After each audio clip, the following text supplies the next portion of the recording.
sesalan hanya menekan jiwa.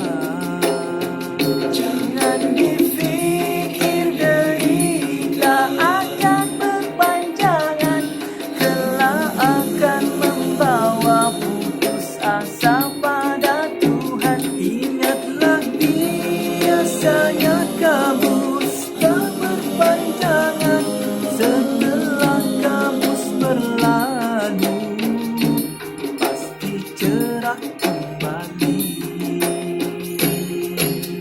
Ujian adalah tarbiyah dari Allah. Apakah kita akan sabar ataupun sebaliknya? Kesenangan yang datang pasti dan semuanya adalah nikmat dari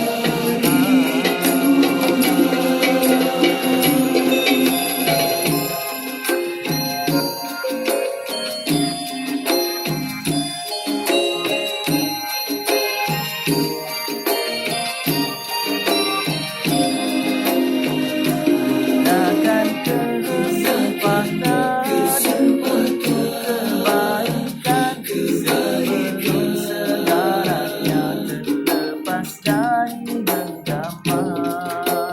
Kelak menyesal negeri tak berkesudahan. Apa guna sesalan hanya menekan jiwa.